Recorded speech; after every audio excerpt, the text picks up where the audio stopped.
All right. We got a new character. We got a new character indeed. Yeah. The sleeping animal has awoken, I guess. CG. It's up for the first time this year. It saw its own shadow. We got a kit reveal for it, so yeah, hello. We have pretty much as promised. I mean, we knew this was coming, right? But it was just a question of when. We have the armor. This is... I don't know. I'm not sure how I feel about this one. It's not gonna blow away the meta, let's say. So, I think it's good to give a little bit of context going into this release. We have some...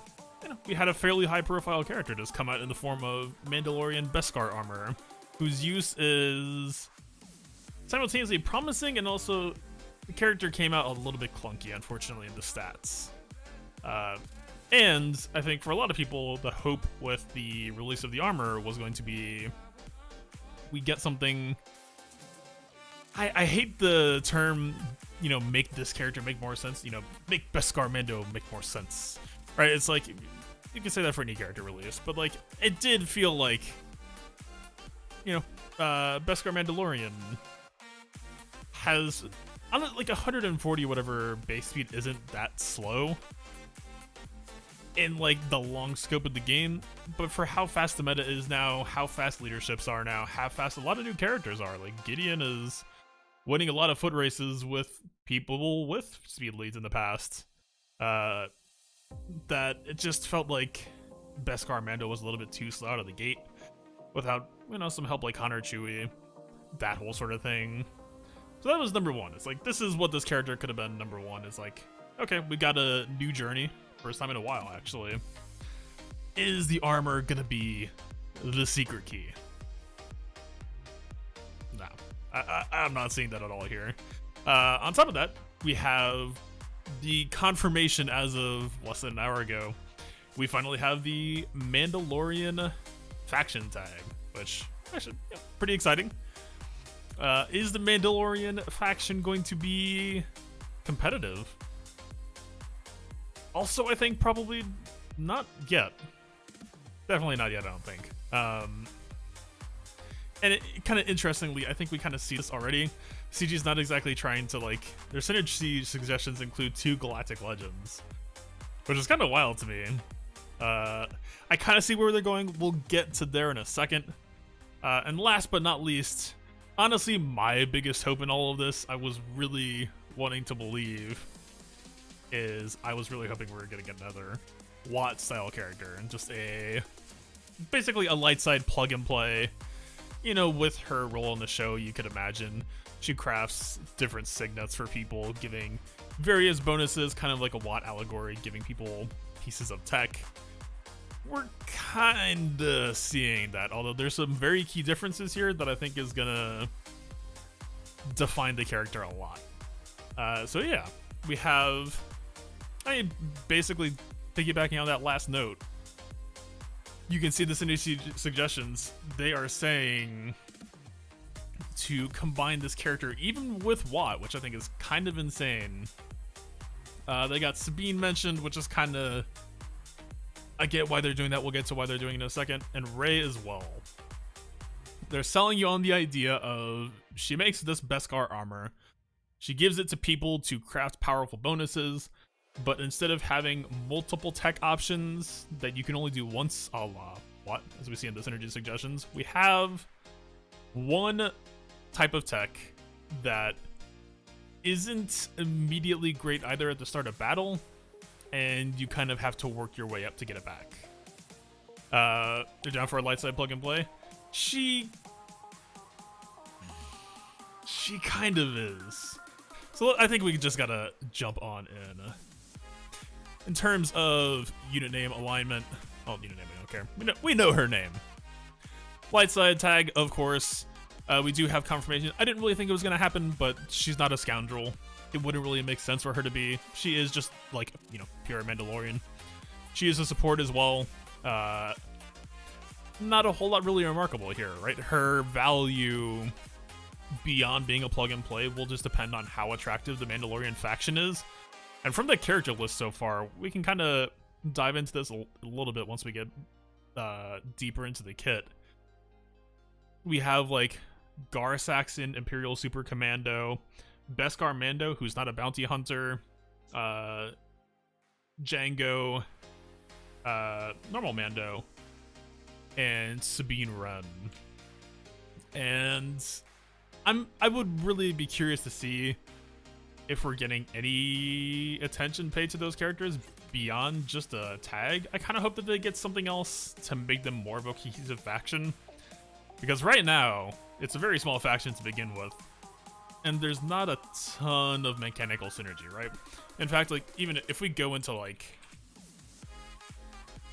I'm pretty sure the base Mandalorian, right, he only feeds Terminator to other bounty hunters, so he would feed Terminator to Django, which, whatever, this end of the announcement, I guess, spoiler warning for Mandalorian Season 2, I'll give you about 10 seconds before I continue. If you haven't seen that yet. I don't know if it's still like country locked the way Season 1 was. There's about 10 seconds yet. Whatever. You've been warned. Grab your phone out of your pocket right now. Alright, 3, 2, 1. Boba's not a Mandalorian. He's not getting the tag, which kind of restricts their potential, right? Is like, I guess in a weird way, you could have had like a Mandalorian bounty hunter kind of faction thing going on. Yeah, that's just not really going to be happening. Instead, we have...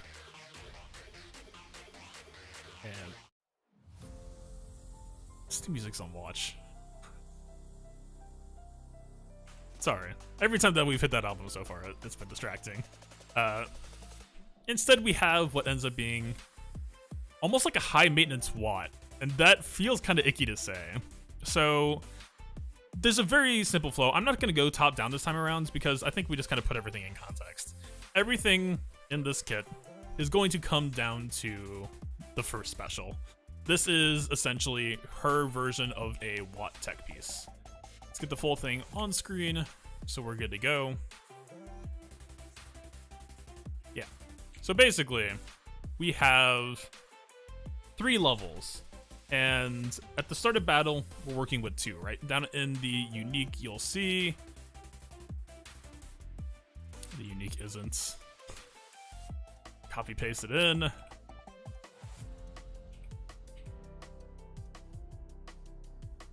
Alright, down in the unique, you can see we start with 2 stacks of Beskar ingot. There's no bonus turn mechanic like Watt has. We don't know what her base speed is from this kit reveal. So let's just say, purely out of box, before anything else happens, what does this character add at the start of battle? We don't know. If we're fighting Jedi Master Luke, are we going to get ability blocked? If we're fighting Kylo, is there a stun to worry about? I mean, you would have a taunt, right? But especially, like, as a 3-star character, Watt, coming out of the gate, I guess, 4-star? I think it might have technically been 4-star. I don't remember what TB characters are. But, like, Watt, the moment you had Watt, Watt was Watt. And, like, the benefits from there is, like, okay, maybe he can take some AoE damage, stay alive a little bit better for banner pressure, or for banner advantage. But, like, Watt was still always giving you that one piece of gear at the start of battle, unless, like, Han Solo had something to say about it, right? The best we're getting here, right out of the gate, is the 2-stack. And the 3-stack, if we try to get to it ASAP, is gonna take some big building around. Just the first lights of the character CG doesn't recommend GK with. It honestly might be. And also, it's kind of funny because, like, you could almost see an argument to give GK this critical hit immunity, right? Like, actually kind of an okay... if you're doing GK zeros, that's bad, right? But, like, GK can hang. Whatever. He's already got it in Batman. He's fine. The one thing, CG wording... You could really get a degree for CG, speaking CGEs at this point. This 2-stack is either insane or it's fine. It says at the end of turn. If this is per turn, at the end of each turn, it's kind of insane, right? Because this is competing against Watt, which I want to say is 40% protection regen. I'm almost positive on that. I would have bet money behind that number. Oh, 30%. Good to get in bet. All right, so basically the exact same amount of protection regen as Watt. I had 80% with all right, don't worry about it. It's fine. You know, basically the same amount as Watt, but Watt gives it at the start of turn, and it also comes with an auto cleanse. 50% defense is a significant amount of number, but you know, there's an increasing amount of armor shred, armor penetration, complete armor ignore, also being huge, jet air, flinging that around like crazy. And characters like Kylo just have insane armor penetration to begin with as well. This 2-stack, like if it's 30% at the end of the turn, you know, that isn't going to help you with counterattacks either. It's just like a slower Watt. And I feel like that's going to end up being a recurring trend that we have a lot here. The 3-stack is pretty impressive. It's important to note this Beskar armor, this was becoming a worrying trend for TG here. This Beskar armor cannot be dispelled. It is a locked buff. We're not in Queel territory here. It's sticking around, right? That's a good thing. We want that. But yeah, it's... So even let's assume that she has like Moff Gideon tier speed. We're spending all of our Beskar armor on this 2-stack. Best possibly, like, that's the earliest we're gonna get, right? And it's like, if this is at the end of each turn, it's really, really solid, right? This is huge. Very, very high impact. You could toss that on JML. And all of a sudden, you just have this character who is mostly gonna refuse to budge. You know, Thrawn Fracture, whatever, will still get you around him. But, yeah, that's some huge value. If this is just at the end of each character's turn, then, like, outside of Galactic Legends, it suddenly becomes a lot lower impact. Right? It's fine. It's passive. I think that's why we see this Watt synergy recommendation. I think that's what CG is going for here, is the idea of you take a turn, you get 30%, you finish your turn, you get another 30%. I guess try to make a tank stickier. I think it's also kind of bold for CG to just assume that you could stick... Like, that would have to be a really, really tight 3-man core. Like, Watt already is, like, you're sacrificing a slot on the premise that the 4-man team with his support is better. This feels a little bit like leaning too much into, like how many real 3-man cores do we have left? A lot of them have turned into, like, 4-man. But yeah, so this is the important thing as well. So let's break down the general flow of what it's going to be like to play with her, because I think this is what's influencing my opinion a lot here. So we start with 2 stacks, right? And if we use those 2 stacks immediately, we'll go down to 0 and we'll give someone the 2-stack Beskar armor. The way that we get stacks, the only way that I am seeing in this kit, is you have to use your basic on somebody with armor shred already on them. So that means Gideon is a fast source of armor shred, like that could be possible. And by the way, like that is what Gideon's AI ironically is programmed to do first. Sabine being a source, Zalbar being a source. I'm trying to think. Who are some people that she could like bring in for armor shred that would make sense for her? Let's see. SOGHIDG doesn't have a mechanical search for it. It's still like, it's one of the rarer effects that you could get.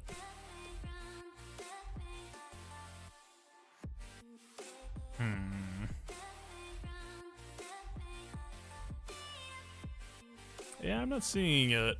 Or I'm not seeing anyone that makes me think armor shred here. For the most part.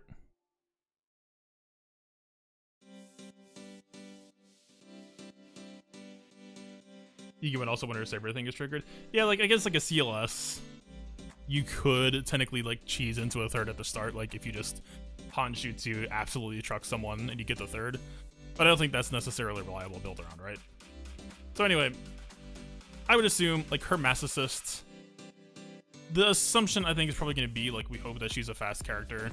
She does the armor shred on first turn, or Gideon does, but like I don't know. Yeah, whatever. It would be kind of funny. She is pretty plug and play friendly. Like Gideon actually could just be an okay setup for her. But the problem is, we need someone more than likely than not to call her to assist, right? This is like a very, very high maintenance WOT. So we have to basic someone, and it can be a basic outside of turn. It doesn't have to be on her turn. Someone with Armor Shred to get her to this 3rd stack, and then we get over here. So if you try to bring her onto a team, and your goal is to get her to 3 stack, and you also specifically don't have support for her, like a way to call her to assist or a way to apply Armor Shred, you are looking at this 3 stack armor piece by like her turn 3, whenever that's coming.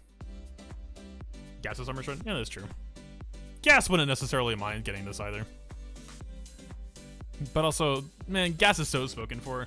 That's why I was trying to think of, like, you know, Sabine, like, the Darksaber thematically has a lot of Armor Shred. That's why Sabine and Gideon are rocking it. And other people who might have the Darksaber in the future as well. Cough, cough. I don't know. Like, she could flex into Gas. And, like, Fives, ironically, would actually be able to call her to assist. The problem, though, is it... I remember at one point in time it being impossible for 501st to be able to get Fives, or Gas faster than Fives. Is that actually the case? Because we're working with 60% Terminator to Fives versus 30% to Gas, which ends up being a really, really huge speed goal. So if we go Fives completely speedless, especially because of Rex unique, you would almost have to, like, cut Rex. 60% Terminator is more than doubling your effective speed. So let's just take like a magic number, right? Like, let's pull a number out of our butt. So we have 135 times 1.2. I guess it would be 135 times 1.16.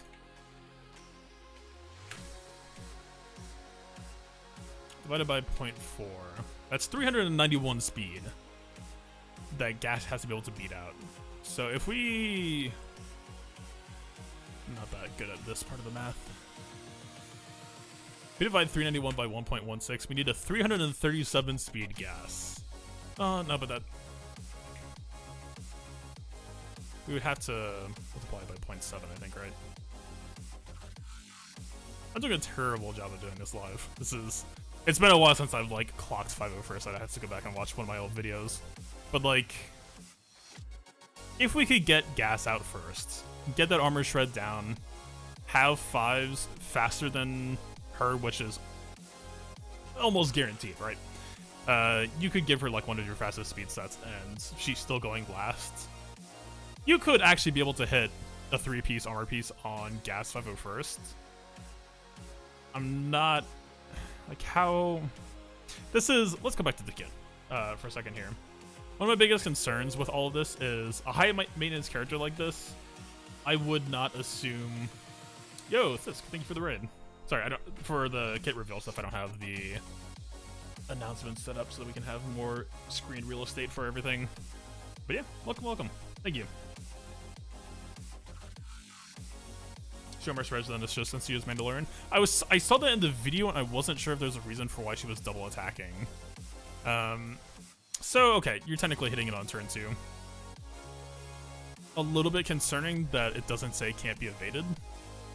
I don't know if Armor Shred is one of those things. I want to... Is Sabine avoidable? I don't think I've ever seen Sabine whiff. Gas has accuracy on his relic.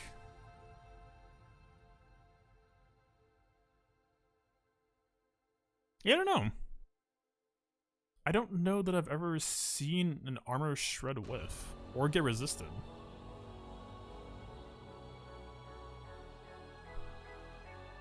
I guess for now, I'll tentatively assume that it can't be.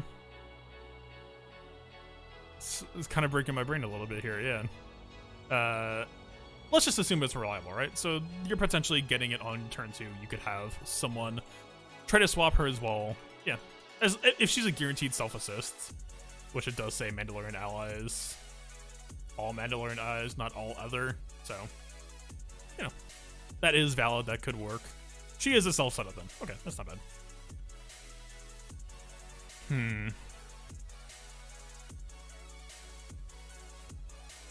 Yeah, I don't know. This is a really hard character to rate, and there's also not a whole lot of stuff to chew through. We'll touch on the lead a little bit, and then I think we'll start rating. The lead feels to me like budget. It feels like the Bastila prototype, but it came 2 years, 3 years? Oh god, fine. Close to 2 years, like 2.5 or 3 months or whatever. After Bastila came out, right?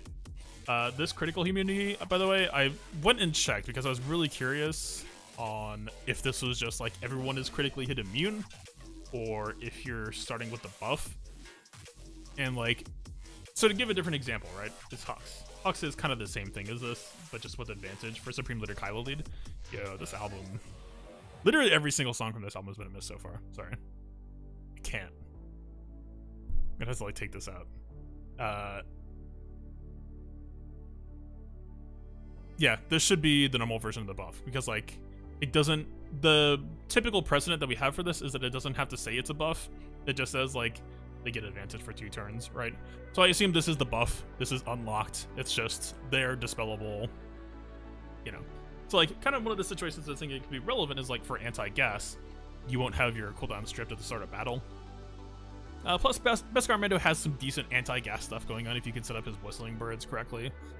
So it's like, maybe that could be a counter. You don't really see Gas 501st that much, but like maybe, right? But then you immediately just, you know, smash into Echo Grenade, dispels the crit hit immunity immediately. I don't think it sticks, right? Like that's why it just feels like Bastila had the conditional of while the purple shielding remains, you have the stat, and we just don't really have that happening here, right? Plus, this isn't even as big of a shield as Bastila's was. That shield, actually, that's not true. I could have sworn it was 250%, but it's 150% tenacity, 200% protection. Yeah, right? While Jedi allies have protection up, they have plus 150% tenacity and deal 35% more damage. This is just, you have a shield and also start with 2 buffs, or with a buff for 2 turns. Yeah, I don't know, it's just not doing as much. It's a weird thing to compare though, because this is literally the first leadership this faction has ever had. So like in that sense, it's like any value is good value. But again, I think we're coming back to the Mandalorian faction just isn't much of anything yet. It's a very, very ramshackle, like pieces of irrelevant empire, pieces of really good bounty hunters who you're probably going to want to keep using in those bounty hunter teams, or even Jango with separatists if you roll that way. Alright, like, I don't think... This almost feels to me like a Grief cargo lead, almost. If we assume that more Mandalorian stuff is coming in the future and that there's a high profile release, this feels like a leadership that they deliberately undertuned. It's like, it might happen to be relevant in some counter matchups where that crit hit immunity isn't under threat of dispel and you're just happy to be critically immune. Sure. I'm not saying it never has a use case, but just this, based on the current power bar of what we expect modern leaderships to feel with, or to feel like, I feel like CG lowballed this on purpose. I don't think that they want this leadership to really be the reason for the character. So Mandalorians kind of feel like they're floating adrift for now. And yeah, we're kind of been in this era for a while now with the unique of just automatic effects when people are dying.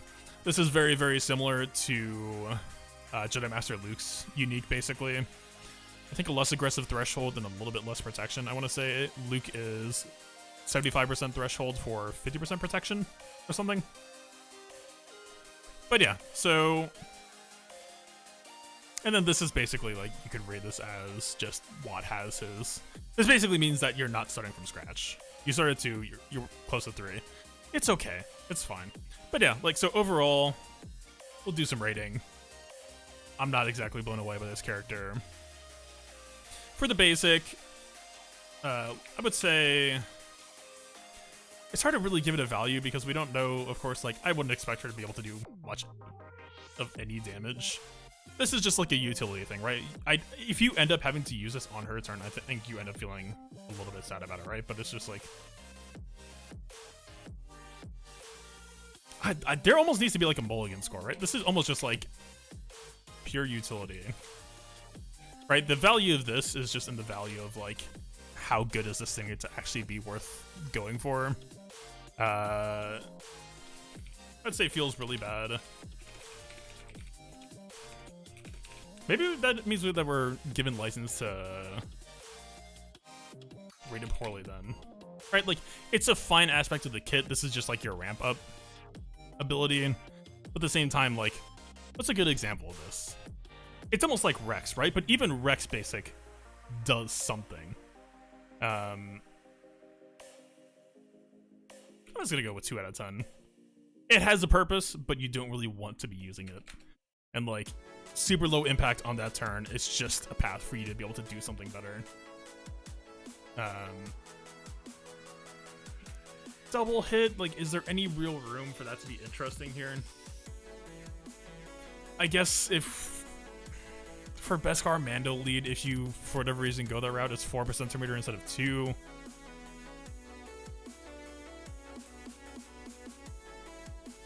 If you happen to shove her into Ray team and she gets inspired, that's like double Poe unique proc, which is like, that's a really low bar for looking for something, man.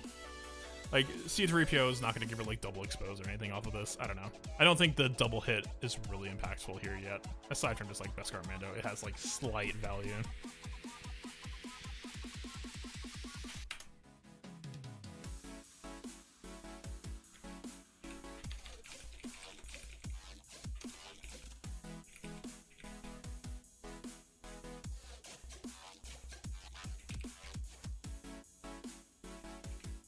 I guess one thing that's kind of interesting, I need to double check this, but I'm pretty confident in saying this, is I believe they even show this in the kit video, but she actually can buff herself. Wait, she can't. Why did she give, she had like the Rhino horn signet over her. Weird.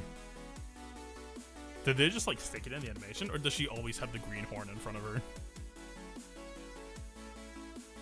Alright, y'all can't see it in this anyway, whatever. Doesn't really matter, so she actually can't buff herself. Yeah, fair enough. This, I think, I'll rate it pretty high. This is basically her Watt value. She isn't as insane as Watt. I'll probably lean towards like a 7 out of 10. This feels like more of a niche application, right? Watt gives you like really insane immediate value that's insanely flexible, right? Sometimes, like, yo, we're running a tank here, doesn't have a pre-taunt, boom, immediate pre-taunt. His AI always does that. It's extremely convenient, right? Or we're on an offense counter and we really need this extra team generation, armor ignore, boom, it's right there. Or, you know, plenty of times when you're doing GAC solos or all that, you just want that regen piece, stick it on someone and send them on their way. All right, like, that's fine too. And then even niche applications like the tank tech piece, sometimes you just want it for the cleanse. Nest solos in a lot of cases. Nest will take a beating sometimes. That tank tech is happily there to clean it off of her. This is, I think, less fun or interesting than Watt is. And it's slower out of the gate. It's way more conditional than Watt is. Watt's condition is exist on the board and don't be fighting Han Solo. And or take a turn. And this is like a lot of work for less. But that being said, we do have some unique stuff here that Watt isn't really competing with, and like unconditional, like once you get this on the board, can't be critically hit, is actually worth respecting. And like, Watt can't stack all of his tech on one person, right? This is like the one thing that gives her an advantage over him. And I think this is why they made her a little bit more of a build around, is like, you're regenerating protection per turn. You can't be critically hit during that period as well. You're always countering. This feels, in a weird way, like it's almost trying to set up like a Kylo Doom team. But the problem is I don't know how much I would expect her to realistically be able to set this up on defense, right? And then there's the question of like, who does she apply it on? I would expect her to be more of an offense character. I don't know that I trust. Like, we know that the AI will at least get her to 3-stack. I mean, we don't know what her AI is programmed, right? But I would assume she's hitting the mass assist first and then giving this. It's possible she won't. It's entirely possible she won't. But right, like, imagine a Kylo that's permanently critically hit immune, getting that protection back, has extra defense, can't be crit, always countering you as well, right? Like, that's something new that we don't have yet, but that's also a lot harder to reach. I guess the best that I could say is this actually feels very, very similar to Watt on defense, which is like, you know that Watt's always dropping that tank suck first. You know Watt's always dropping that regen piece second. Watt on defense, if you're trying to do something like Night Sisters against GG Watt, you're basically racing against the clock against that third turn. In this case, it's like technically number 2. Which, by the way, also worth noting, Foresight. Like, this can be avoided, which is kind of where I was worried about the 2% chance to avoid. This this could very easily become a 3-turn clock if she doesn't exactly get to hit it. Also, like, based on the animation, I'm pretty sure, like, on the topic of Foresight, the armor shred is a separate hit attempt, and then she calls herself to assist, so you don't really get a... Like, the mass assist isn't going to be able to call someone else to hit first. That armor shred is going to be decided by her first hit.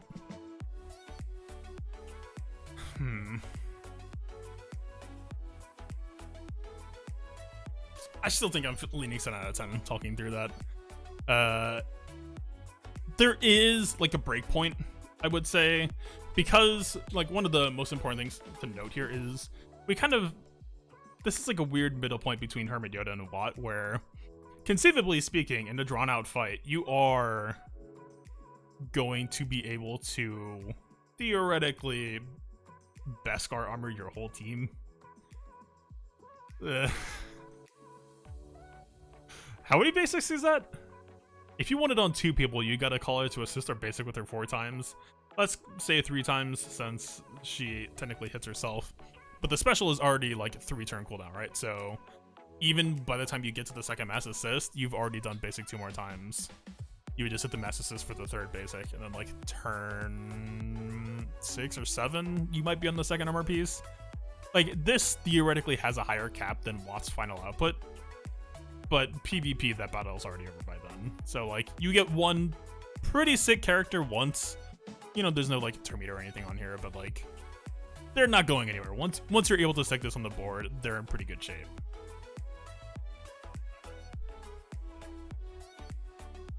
I don't know, it's weird. Like, I will say, for people who don't have Kyari Moody yet, don't underrate this. This wording right here is pretty much exactly Kyari Moody's Makashi stance. Not all of it, but it's a lot of it. And a Gear 10 Kyari Moody who's critically hit immune can take AoE swipes from Supreme Leader Kylo like it's nothing, right?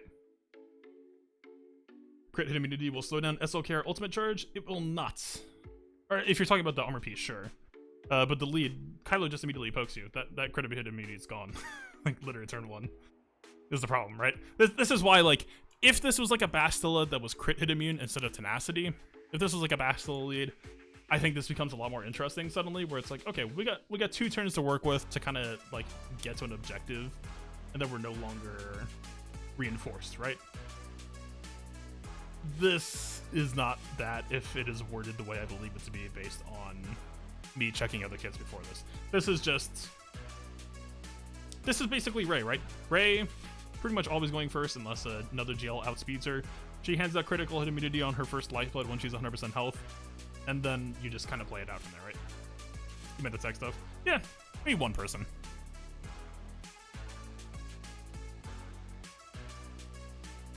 Potentially.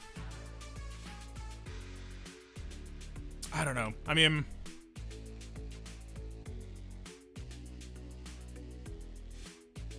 it's awkward. It's rough because this critical hit immunity is kind of insane right now. We are in a very, very crit heavy spot in the game with a lot of like crit hit chances have never been higher, but there's also more crit immunity flying around than ever before. But like when you eat a crit right now, like a Kylo crit, it's devastating. But Kylo non-critting, which of course like people, this isn't going to be the one to do it, but like people have been on offense sets before on like more of an offense focus. But it's still like not even in the ballpark, right? It seems very niche, like you need everything to work out just right for it to work. I agree. I do think that this is potentially a compelling enough build around that you could, I would not be surprised to see some counters try to develop this. Right, like if you get a turn order that gets Let's use L3, honestly. Well, my god. 5 characters is not enough in this video game anymore, people. So L3 seems like the shining example of this, to me. My idea being, L3 Watt I already think is like the Dream Team tank combo almost. The only thing that's stopping L3 Watt is Treya, Thrawn, or just like a taunt bypass. JKR mark, TLS, flipping it to offense stance and pointing at someone else. So like, theoretically speaking, you have Watt tank tech on L3. You have this on L3. She's critically hit immune. She has bonus defense on top of her other bonus defense that she gets. Extra protection regen, and if for whatever reason they do happen to get by her every now and then, she'll gain turn meter, take your turn again soon, and you're right back to the start, right? You just took up 3 out of 5 slots on the team, my guy. Like, let's go the other route. Like, JML, I think, is probably like the happiest other Watt character right now. Debuffable, has, you know, some conditions, like in an awkward spot against DR sometimes because his best conditions are when he's in the lead slot, and DR just, you know, DR is kind of ready for that. What are your thoughts about this in the new Rancor raid? Way too slow for phase 4. You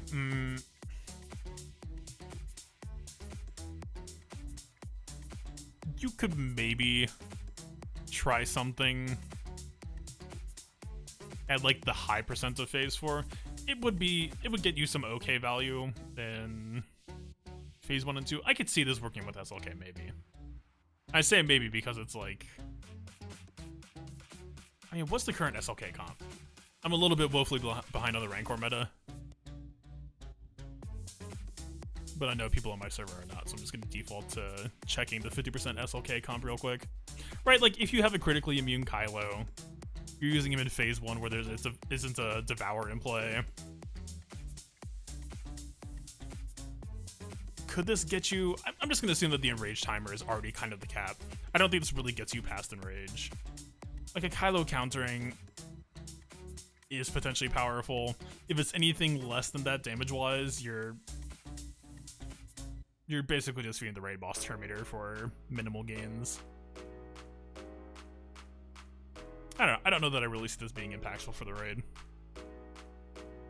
Plus, the other issue that you face on top of that is there's so much random splash damage that just having one super tank isn't always necessarily enough, right? There's RNG on, like, for example, like, does your Hux and or Rex, or it depends on the team that you're using, right? But like, does someone just eat like the bonus hit from Rancor 1 too many times type deal? I don't know. I'm not going to pretend to be too much of a Rancor expert. I've kind of been just parking into low ranks. A, because I did Vader before Kylo. I kind of regret that. Can't really compete with that score-wise. But also, it does... Don't take this as an endorsement, but it does feel like I'm getting better bottleneck salvage for, like, Gear 11 from lower-end Rancor than upper. Like, I started the first couple of weeks off at, like, top 5, top 10. It was getting, like, Gear 12 parts, but it was, like, the common Gear 12 parts. I don't know. It's weird. It's all weird. She fits better with JML or with Rey?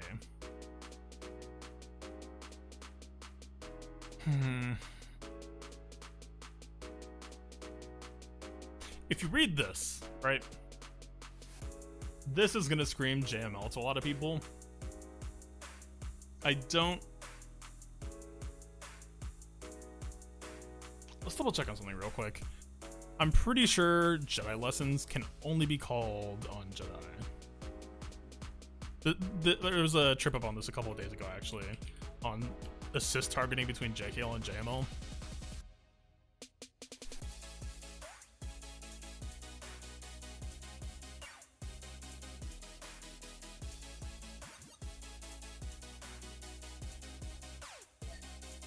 Like, you could theoretically do something cute with this if you go JML gas plus okay, let's establish first. Jedi lessons. Call target other light side ally to assist. Okay, go. You go JML. You F-Lux. You probably F-Lux here. We don't know her base speed yet, but I assume you F-Lux just to get the Jedi comfortably ahead without having to like give around ridiculous speed. You feed Jedi lessons once to Gas unless you just clock Gas fastest in the turn order. Gas gets an armor shred off. From there, the next Jedi to go would be able to call her, and then that is immediate third piece. Like, that works. I guess the biggest question is, like, what matchup does this change that JML wasn't already winning? Right? It's not going to change anything for Sith Eternal Emperor, right? You lose that protection, it all just kind of, you know. But yeah, I mean, like, out of box, I would say she probably leans a little bit more towards JML, because if you're in a position where she made sense to you to bring, then she gets value off more easily. For Rey, man, I don't even know. Or like, imagine Gas against Rey. Like, if you're like trying to post Rey on defense, and imagine if Rey got the third tech piece, the best you could say is that at the start of every, or at the end of every Rey turn, she's getting some protection back. That makes Gas's life technically annoying, but Rey doesn't typically get to take that many turns for JKR Gas. Like, using JKR Gas as an example, like, say nothing of JML Gas. Right, you mark Rey, you go to town. Rey explodes with like 50k health remaining at like one point in time for one hit, and you're pretty much set. I would lean JML, but I'm not sure that she really even... I don't know if JML's interested, right? Not to say that it wouldn't be adorable, but like, JML counterattacks are okay. Like, they're guaranteed to crit. You don't really have to build around. You could like try to splash in some extra damage or something. This doesn't help JML with the debuff part at all, necessarily. It is possible for JML to be bypassed by certain teams with good setups. I don't know.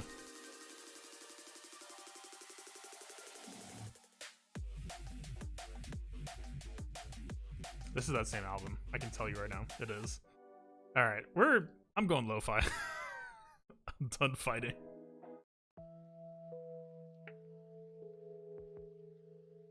Yeah, I don't know. All in all, I'm not like blown away. She is useful. She will be useful. I don't think she'll always be useful. And the one thing I was really hoping for is if we could get a Watt replacement, that could mean Watt could potentially go on defense or something, and we would hold her for offense.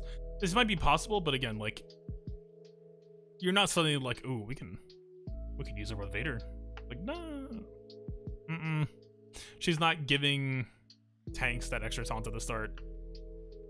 And I don't really know that you could trust the AI to do her right on defense, so it just feels like a little bit more of like more offensive plug and play. Let's go like 8 out of 10. 7 out of 10 was when it was on a 3-turn clock. She technically, since she's always calling herself to assist, it's a 2-turn. High value payoff, less flexible than what?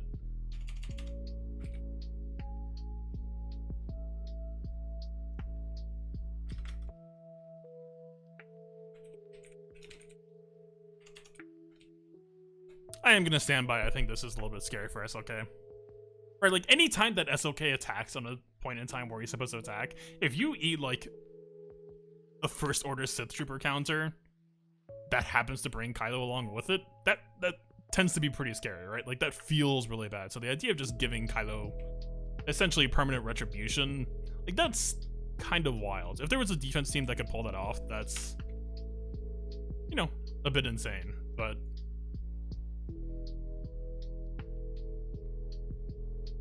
I don't really see that happening for First Order at all. I mean, Hux doesn't. I'm pretty sure there's no way that Hux can call her to assist. I'd be surprised. Yeah, call First Order ally to assist. There's nothing really to say there.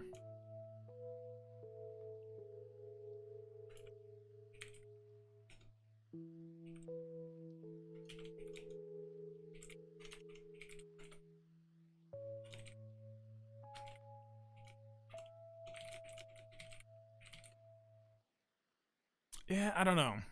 I mean, like, could you go like a JML gas +1 as a 3-piece with Watt plus her and just like some insane build around? I don't know. That feels like a normal JKR team could just like stroll in, mark gas. I mean, realistically, could a team of Jedi cut through a critically immune 4 protection primary plus bonus defense, but you could like flex in JKL to get full armor ignore. The 50% health up is kind of whatever. I mean, so the realistic answer here is, right, is like, you just chuck in Throne. And like, suddenly all their protection regen goes away because if it, okay. We need a caveat here. This is like an 11 out of 10 if you get regen, or if you get protection back per turn.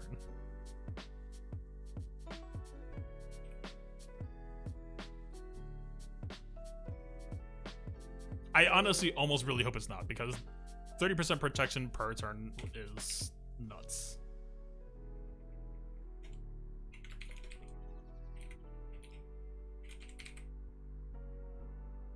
It wouldn't make sense to me. It would be...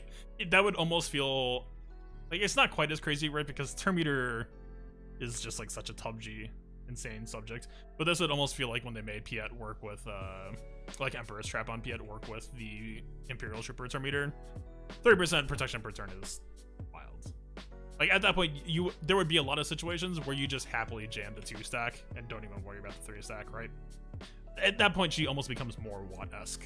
A higher impact Watt in some situations, actually. Special is, like, it's okay. It's like a self-setup. 90% damage on a team-wide call is okay.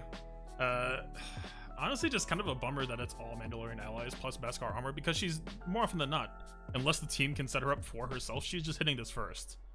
So, like, if you're running her as a plug-and-play in some other teams, like, she's gonna armor shred someone, and then party of one going to assist, she's just gonna run in herself, give herself the 3rd Beskar piece, and then just kind of, you know, wave to everyone, that's my turn.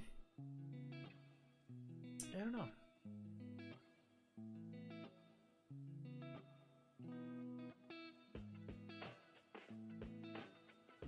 Land Earth with a beach turn is the same wording as Watt's tank piece. Is it? I mean, for starters, Watt's is the first, but that's like super small, right? At the start of turn. Yeah, fair enough. So we just assume that it works at end of turn. It's okay. Maybe that was just wishful thinking. Maybe that was just me saying, like, if it's at the end of each turn, then it should be nuts. But yeah. Isn't Gideon literally just a mass assist call on everyone? Have we actually had one of those that often lately, ever since, like, General Kenobi might have been the last? Oh, Gideon doesn't even... Gideon just calls all M troopers. Weird.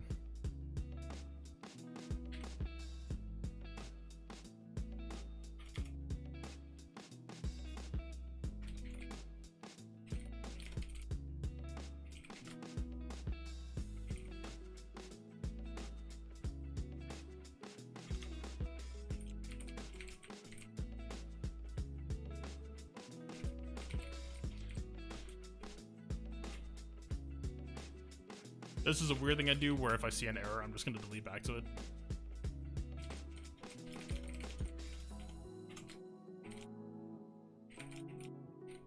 Yeah, I mean, pretty much what we already said, but it's just like, if the team can already get her to the 3rd armor piece, then it feels okay. You give it to someone.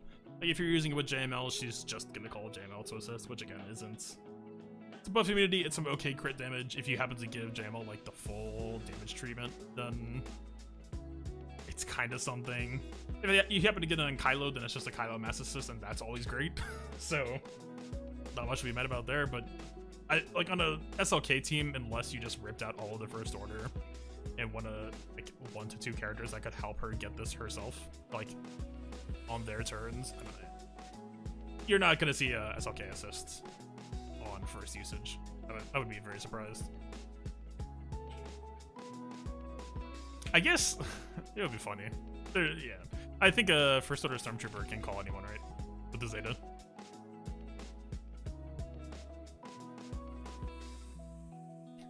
Yeah. 50% chance to call a random ally to assist. So a 50% chance of a 25% chance. It's reliable. Trust me. You'll get there. You feel amazing that one time. Don't worry about the fact that you don't even have an armor shred yet. Just chucking gas there. Don't worry about it. Ugh. I guess SLK, Gideon, her... You're not gonna do Faust. Faust is a funny joke, but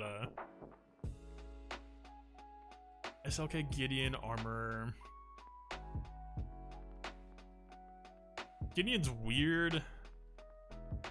that I don't even know if you would end up wanting her. I don't like Gideon. You would almost just run and like get the armor piece, run it back, reset the turn meter, and then like you could maybe get 2 armor pieces out if you have like a really tight turn order, and you could pull it off. I could see that. That would be kind of cute. But you would have to have like 2 people who can try to get her back up to 3 stack really quickly, and I don't think that that's gonna be realistic. I don't know. She might not. She might be, if she has good base speed, she actually might not mind being with Gideon at all here, which is canonically a little bit tragic, maybe, but you work with the people you got, I guess. That's a little bit of genocide. Oh, I'm not gonna finish that. Gideon maybe has done some awful things that, if she ends up working alongside him, is problematic, to say the least. This leadership is like this is literally all you can say.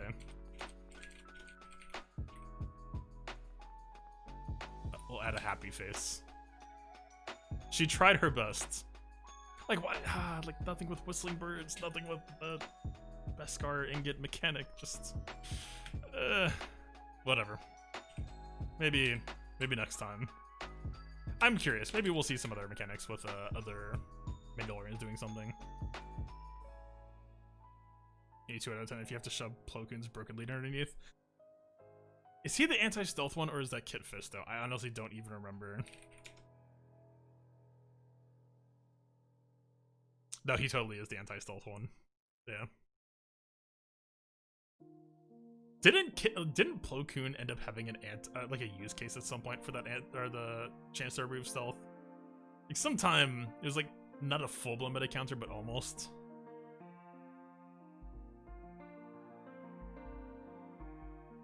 All right, the unique is like this is kind of the tragic thing is like if you did this with JML and if this wasn't Mandalorian allies only. Oh wait, it's not. Sorry, I misread. It's like, it's solid JML synergy. It's not factional. It reads pretty well. 60% health is usually gonna be fine. Yeah, more aggressive than Ray lead. I'm not typically a fan of mechanics that rely on you getting your butt kicked, but I mean, it's fine. It's a passive watcher mechanic, and those you'll never really feel bad about having them. Plug and play friendly.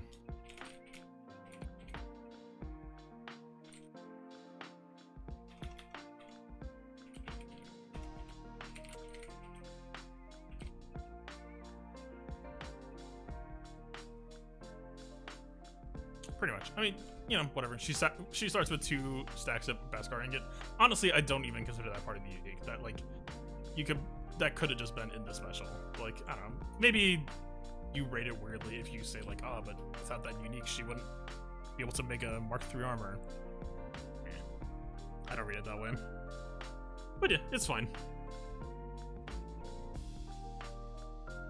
I don't know. This character just isn't really doing much for me. I fully expect that I will be using her. I'm not even feeling a 10 out of 10 here. This is a 9 out of 10. 10 out of 10 is what? Well, 8.5. It's okay.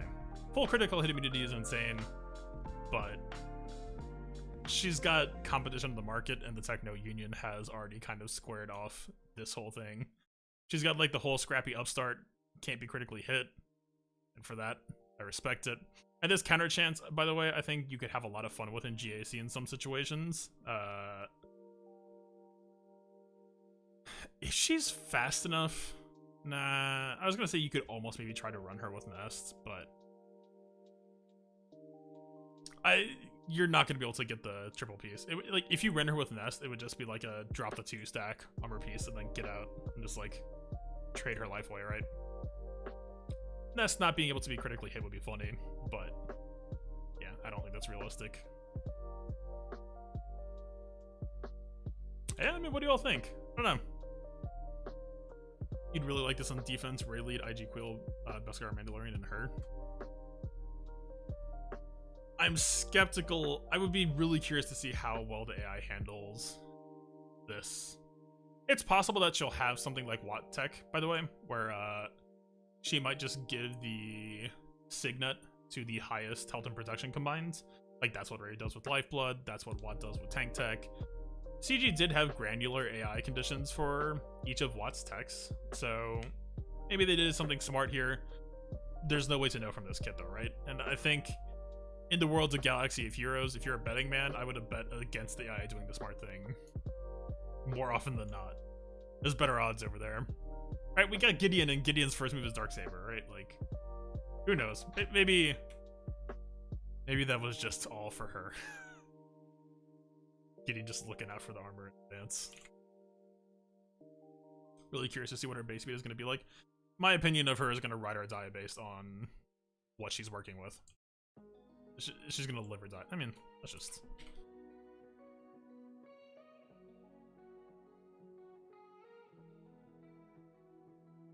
Okay.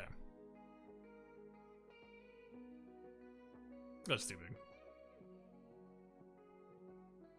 If her speed, like, what are we looking for here? What's satisfactory to us? It has to be, at the very least, I would like, even 160-ish feels slow. The one thing that you could say positively is that Ray lead would give her 30, but like, you know, with Ray lead, 160-ish would land her at 190. That's fairly competitive. This is like completely ignoring the fact that like Watt Tambor has 186 speed, and I don't think Luke lead works like Eternal Emperor's lead. Yeah, Sith's Eternal Emperor would give her 20 speed if she was dark side, but she's light side and JML is Jedi only, so she would get absolutely nothing for being with JML. Does she get Netflix? Netflix? Nope. All Jedi allies gain 50% turn meter. Like, the best you could say is that Netflix is trying to, not guaranteed to, but trying to remove 20% turn meter. Which technically gives her a speed advantage, but that's, like, unreliable. I'm gonna say 180.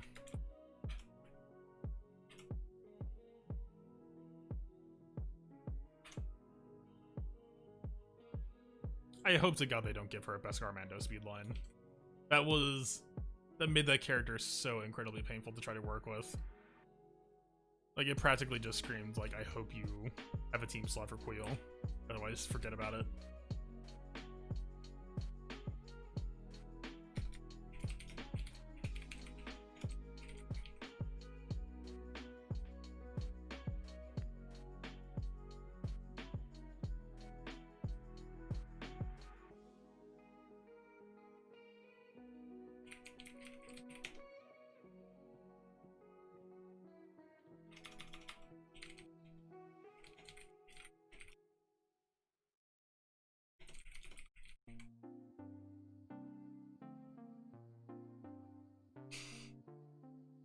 Honestly, I think this is like the review.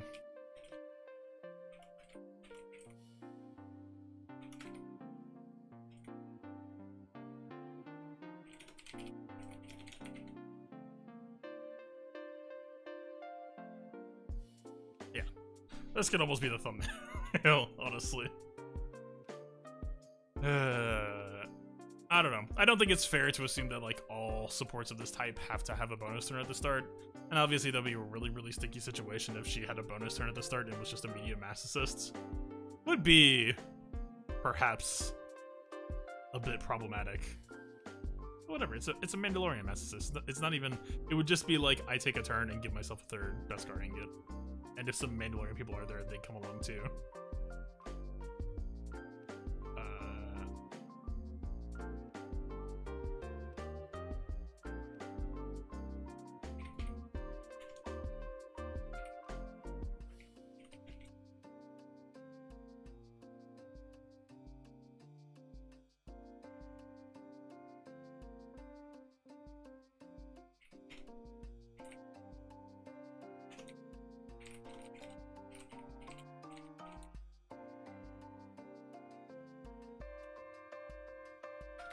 Also, of course, just difficult to stay caught up with pace of meta.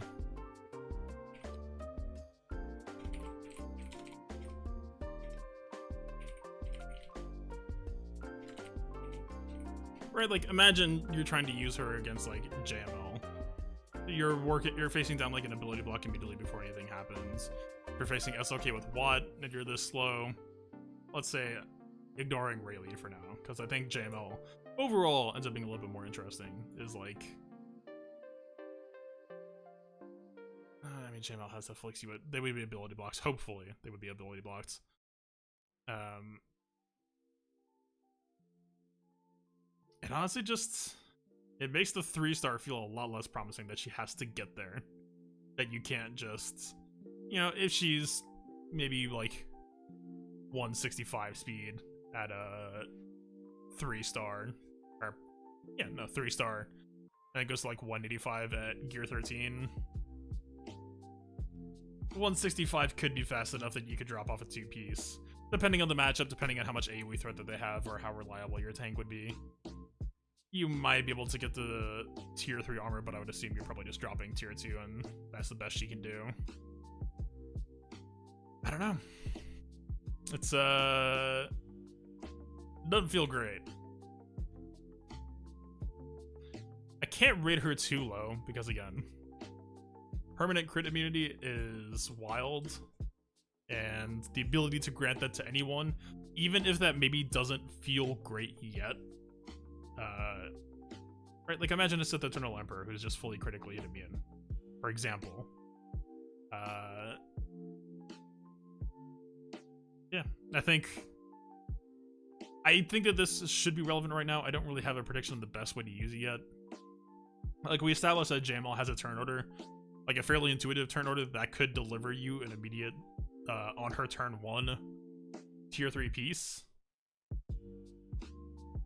I don't really know who you'd feel best suited on it. Like, you'd probably drop it on JML for the taunt, but like, I'm looking at this counter chance here and it's making me wonder.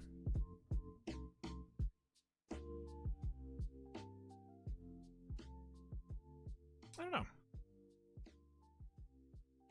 Yeah, I just hope that overall the character ends up having a stat line that kind of gives her what she needs to make up for like what has a bonus turn and 187?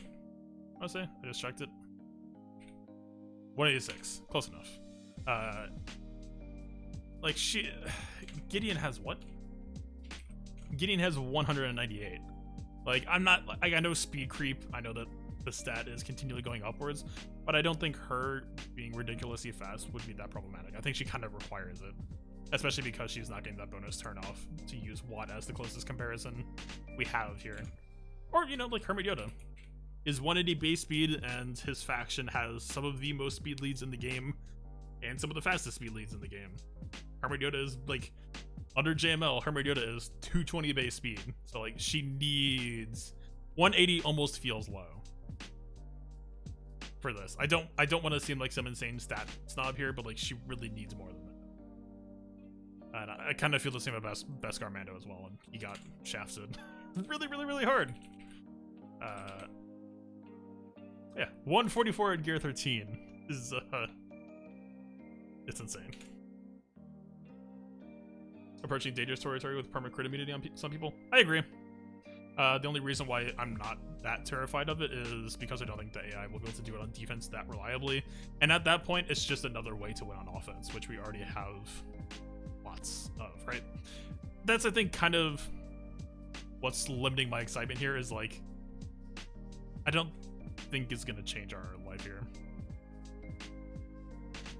It's going to be boring if every kit review just boils down to, oh, new characters should just have 210 base speed because of GLs. I don't think it is that, though. I think, like, so think of the character archetypes, right? Beskar Mando wants to be out ahead of the curve and start recording damage, and then you get a big payoff for it. So for him to have 140 whatever, doesn't really matter. 144, I think.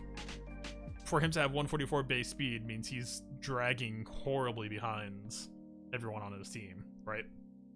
Like, you have to deliberately downclock people or give Beskar Mando one of your best sets possible just to get the team clocked feeling okay.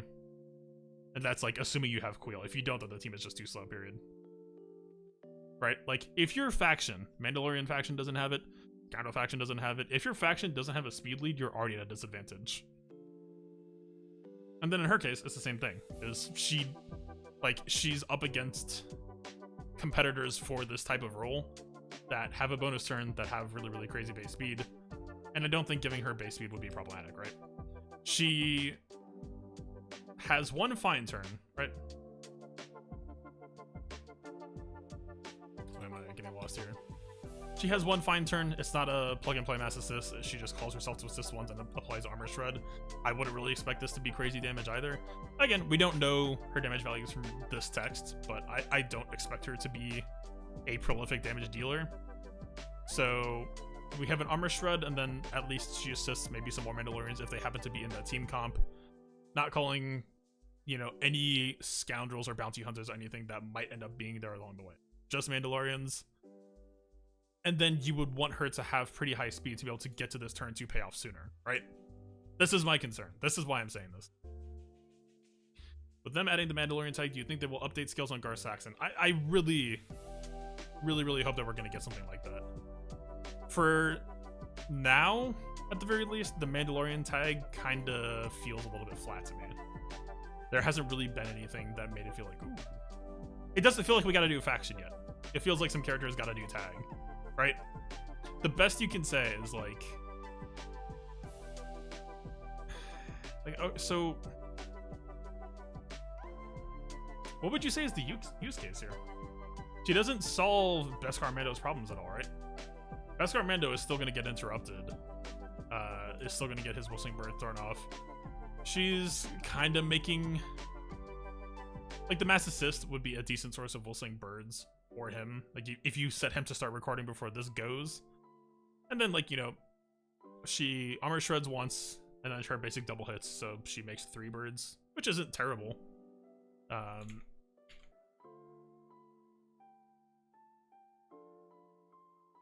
to look back at a plain Mandalorian.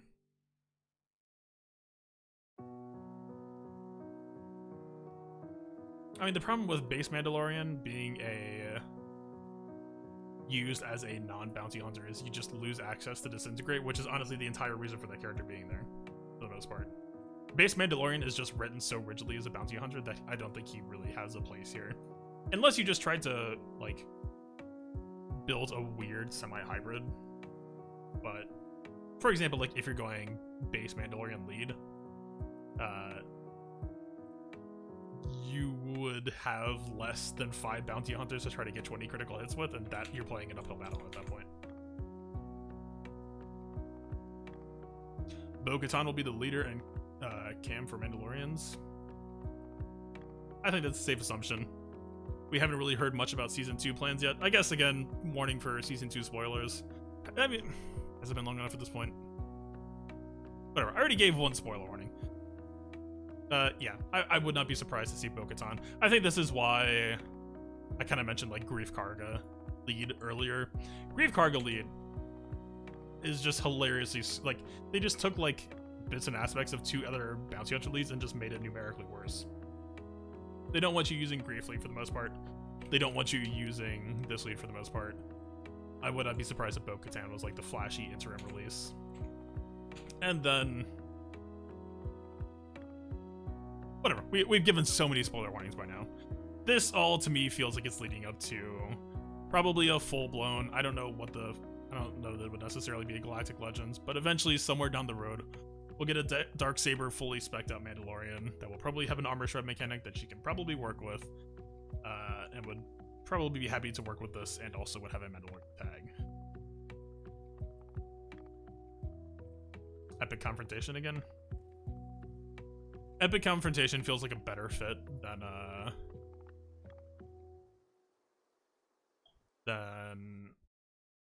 Galactic Legend, I think. Epic Confrontation, or I think more realistically, would be Journey Continues. That was kind of always my feeling from the start. Is I think it'll just be like the Jedi Knight Luke event got a very, very, very good reception from people. He's a journey. Luke was a journey. CG, I think, is probably going to be pretty happy with the positive feedback that they were getting for once with the Luke event. And yeah, I don't know. I think it just makes the most sense to me here. Like, we saw with the Journey Continues event that we're also, right, like, Epic Confrontation was just, like, two teams rallying together against a common foe for the most part. Or I guess, like, Gas was. But that was more of a team format. The Journey Continues, was it safe to say this won't be a modding stream? Probably not. I'm actually not even that happy with my remod this time. Anyway, Journey Continues, right, like, you can farm... You could have Gideon as a requirement and have Gideon in a scene, and it's not just the 5-character team.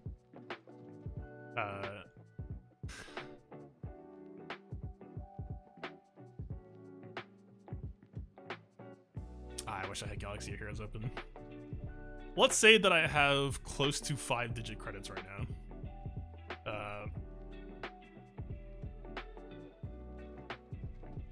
But yeah, I don't know. I think it'll be Journey Continues, is my guess. We'll get a Journey Continues now, possibly leading up to... So the problem is, the theory with... God, I didn't even think about this angle. The problem with the Galactic Legends angle is people always said, oh yeah, you know, well...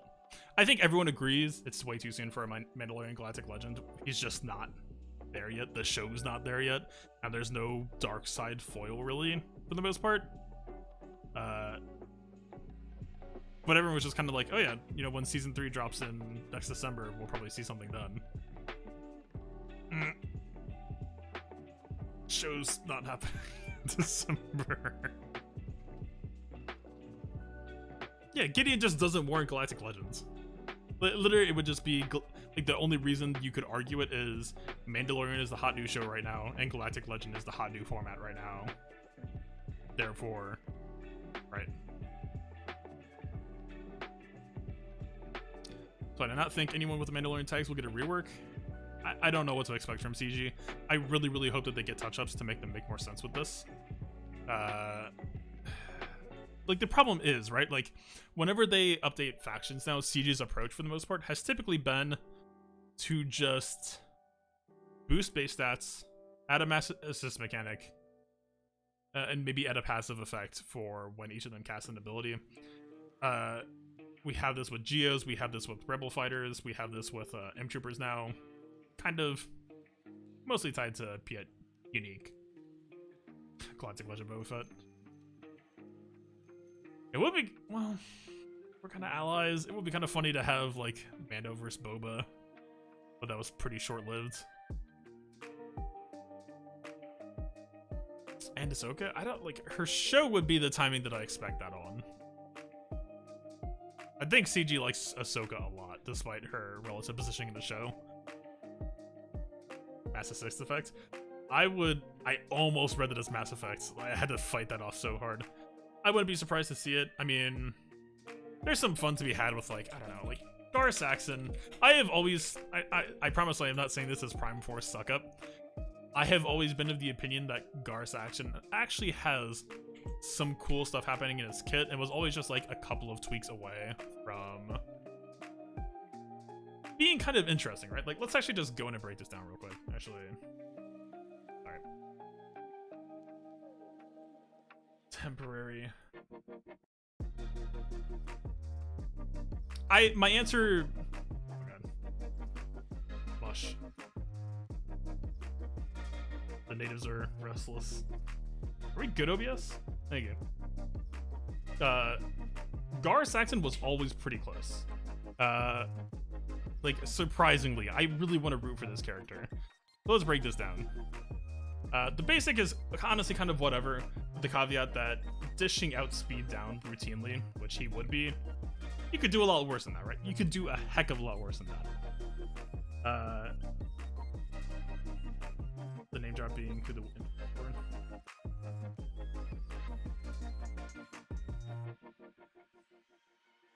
Oh. Yeah. Potentially. But it's just, like, I wonder if CG knew that next season wasn't gonna be Mandalorian.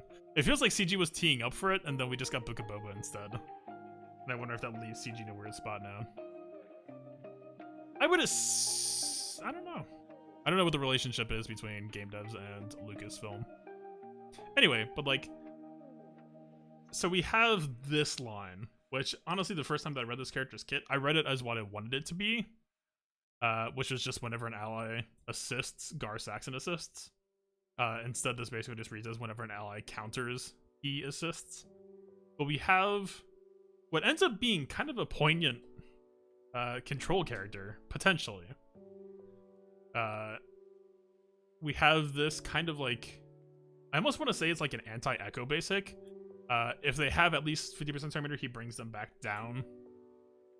If we have, I don't really read into this double damage clause that much, but we have turn meter reduction on honestly a pretty spammable cooldown. If you look at the basic, this is, this is kind of like a 5s clause. Once they have speed down already, then we start getting cooldown reduction. The hope would be to use this in a situation where this basic just hits a lot. And like, we're suddenly kind of looking at like a Kara-ish, just kind of like trying to keep you in check and constantly harass you.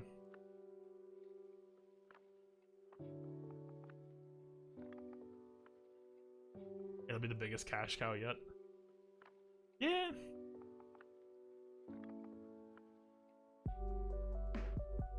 I feel like the episode 3 probably has more pull.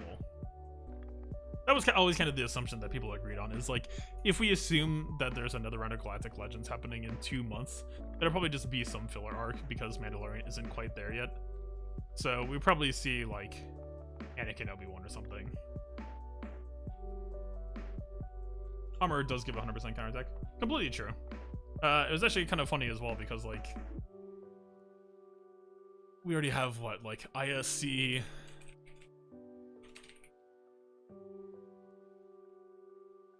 has like 65% counter chance, so not exactly. ISC's kit is almost unredeemable. I haven't watched the show.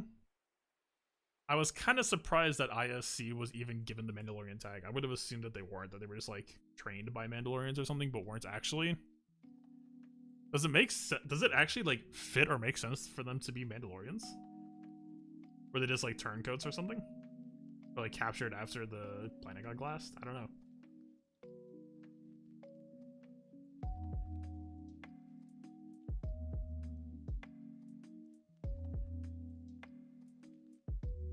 So Viceroy's vengeance would kick in.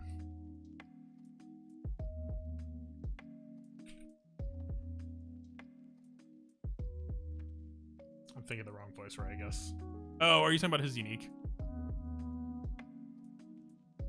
Gotcha. Oh, you just mean for the synergy? Like, yeah, it's there. Again, we're running into issues with slots, and like, he doesn't really... He's a late bloomer, let's say. I think he would either need a mechanic along the lines of he gains turn meter when he assists someone counterattacking, or he would need to be able to assist more often. Like, for right now, he doesn't really have any direct armor synergy. Like, he doesn't synergize with armor, but armor vaguely synergizes with him. But he needs something extra, right? Like, whatever. If Gar Saxon assists a Mandalorian gain 5% turn meter or something, right? That would be okay.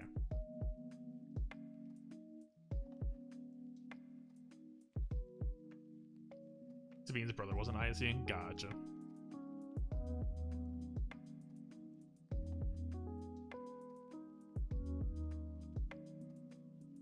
hope that they update Mandalorian Retaliation to include Mandalorians. You would think. I don't know. I really hope so. CG, don't disappoint us. Hopefully. Yeah, I don't know. You don't think this is the leadership that we're looking for? Yeah, I don't think it would. Even if they update it, I don't think it would be. Price Armor's light side considering she has Death Watch. I feel like that leads to like some weird territory in general, right? Of like, they have Mandalorians in one bucket, but Death Watch was supposed to be like an extremist, borderline religious group. But for right now, we just kind of have the tag Mandalorian. And so I feel like we're gonna end up with some really, really weird crossover.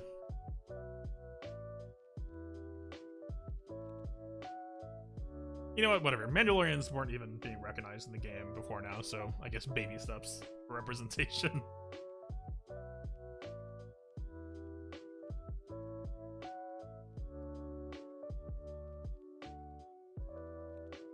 Am I gonna stream Runeterra again ever? I've actually started playing it again recently. I don't know. I played that game in like ebbs and flows. I'm honestly actually kind of waiting for the next balance patch to come out. The meta's in an odd spot right now. The meta could use a little bit of correcting. It's not in that bad of a spot, but it is a bit polarized. Since the new expansion drops, we haven't had our first balance hit yet. Yeah, the Death Watch, as I understand it, is already the religious fanatics, so it's more just CG ever having to reckon with like, we kind of just stuck all the Mandalorians in one bucket. Like, of course, there's no way we're gonna get Death Watch tag. But, it would be interesting. Yeah, I don't know. Right, like, oh, there's no way we have the Mandalorian tag yet, right? But, like, this doesn't benefit her. This doesn't benefit Mandalorians.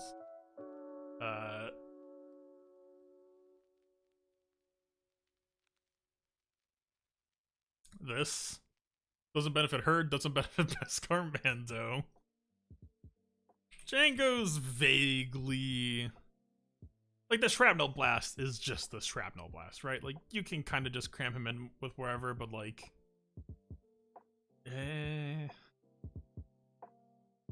Yeah, the Mandalorian faction just doesn't feel... Maybe that's appropriate, I don't know. Maybe it's appropriate that the Mandalorian tag exists, but that they don't cooperate. Maybe that's thematically correct, it just doesn't feel interesting for team building. Right. I mean, the Sabine... Speed 171 is not bad. This button I remember being terrifying back in the day.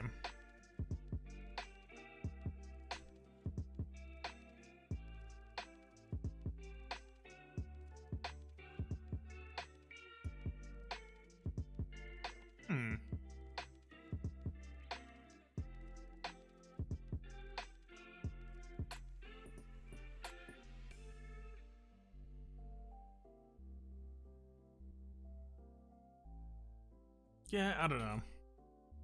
This is like Kira, but without the extra cool stuff, right? Like, this is basically just like Kira AoE Stagger Bomb, but doesn't have the Dispel, doesn't have Kira's passive TM gain, doesn't have Kira's assist call. Yeah. And it's really what this is all going to come down to, is I really just hope that we, yeah, the Mandalorians need love beyond this. This is like a good first step, but I think for it to be compelling feeling content, yeah, I don't know. We need more. Demand more.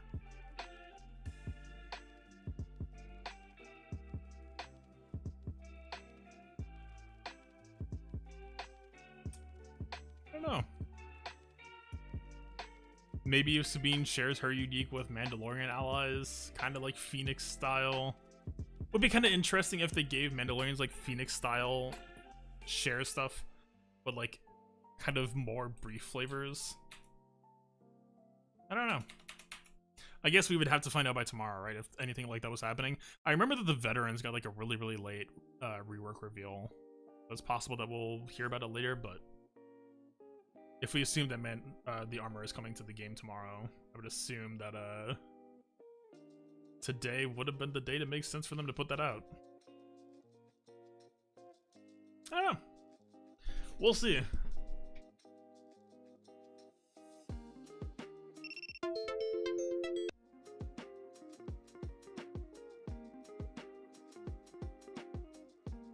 I mean, if they share leaderships, how insane would that be? I do like that idea.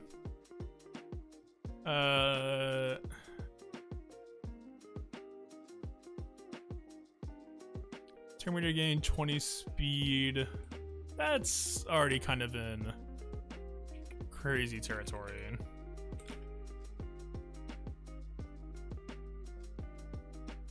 Speed doesn't have a lead.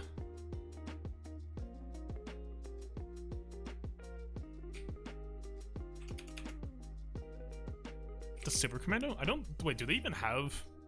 Well, okay, Bo-Katan would count. So there would be 5 leads total. It actually would be possible.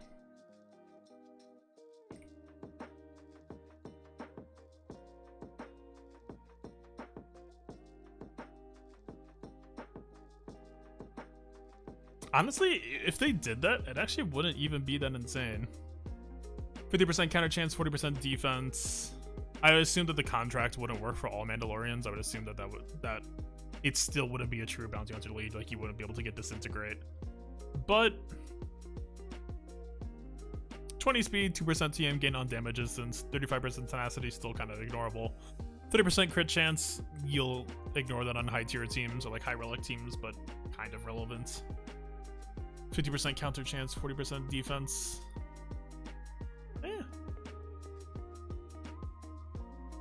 You could do worse. I'd be down to see it. Why else would Armored's leadership suck so much? I think it's like Moff Gideon, ultimately. Or wait. It's like grief. I think it's just like they don't want it to be the lead to go to. So we end up with this. It's there and it's usable, but they don't want it to be the main use case. I'm not a bounty hunter expert. I could be completely wrong. Maybe grief does have a use case, but like, if you're just looking for like a fast contract, it seems like RSing has that corner, you know, fully accounted for.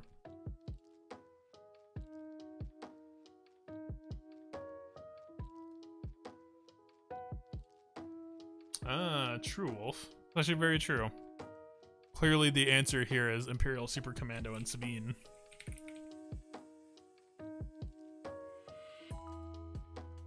Yeah, this kid is just so uncompelling.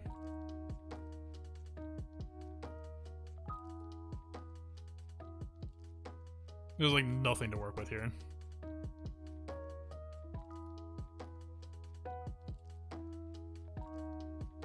I don't know. I guess we'll have to wait until, I guess, tomorrow. I don't think the patch is hitting today after all. What day is it today? Time is a flat circle. Actually, I have no idea what it even is.